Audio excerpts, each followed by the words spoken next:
It's a very prideful thing to be part of the military community, whether you're a veteran or a retired military person or part of a family as a dependent.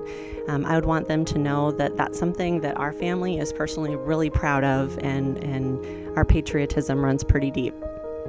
I want to say it's because I was patriotic, and yes, I do love my country, but that all came while I was in, and it came very quickly, as a matter of fact. I love my country and I loved serving, but I joined because I really wanted to travel the world.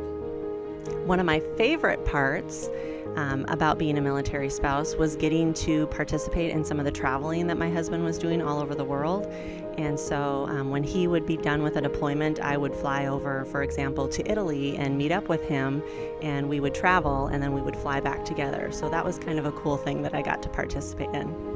The advice that I would give a high school student considering to join the military is to think about it, to choose wisely, to choose the correct branch of service, and don't let the military choose them.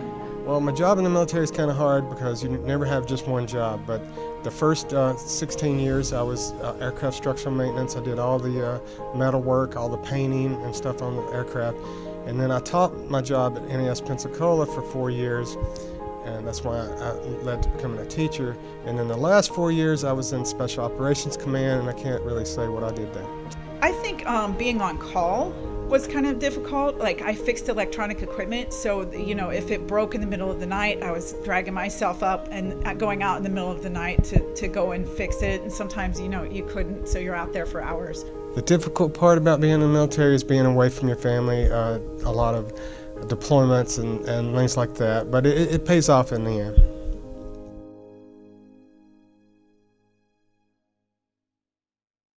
As you enter the room, you may have noticed a special table.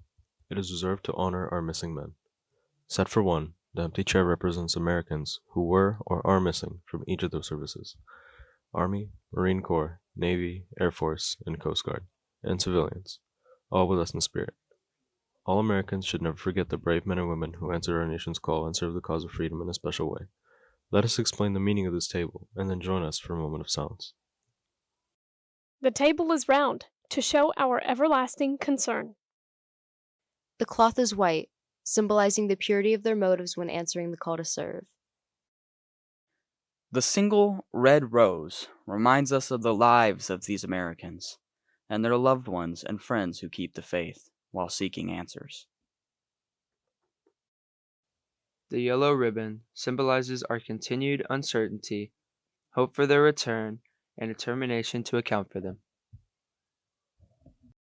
A slice of lemon reminds us of their bitter fate, captured or missing in a foreign land. A pinch of salt symbolizes the tears of our missing and their families. The lighted candle reflects our hope for their return. The Bible represents strength, gained through faith to sustain us and those lost from our country, founded as one nation under God. The glass is inverted to symbolize their inability to share a toast. The chair is empty. They are missing.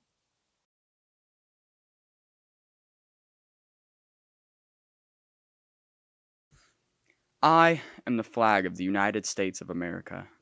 My name is Old Glory. I fly atop the world's tallest buildings. I stand watch in America's halls of justice. I fly majestically over great institutes of learning. I stand guard with the greatest military power in the world. Look up and see me. I stand for peace, honor, truth, and justice. I stand for freedom. I am confident. I am arrogant. I am proud. When I am flown with my fellow banners, my head is a little higher, my colors a little truer. I bow to no one. I am recognized all over the world. I am worshipped. I am saluted. I am respected. I am revered. I am loved. And I am feared. I have fought every battle of every war for more than 200 years. Gettysburg, Shiloh, Appomattox, San Juan Hill, the trenches of France, the Argonne Forest, Anzio, Rome, the beaches of Normandy, the deserts of Africa, the cane fields of the Philippines, the rice paddies and the jungles of Guam, Okinawa, Japan, Korea, Vietnam, and a score of places long forgotten by all those but who were with me. I was there. I led my soldiers. I followed them. I watched over them. They loved me. I was on a small hill in Iwo Jima. I was dirty, battle-worn, and tired. But my soldiers cheered me, and I was proud. I have been soiled, burned, torn, and trampled on the streets of countries I have helped set free. It does not hurt, for I am invincible. I have been soiled, burned, torn, and trampled on the streets of my country. And when it is by those with whom I have served in battle, it hurts. But I shall overcome, for I am strong.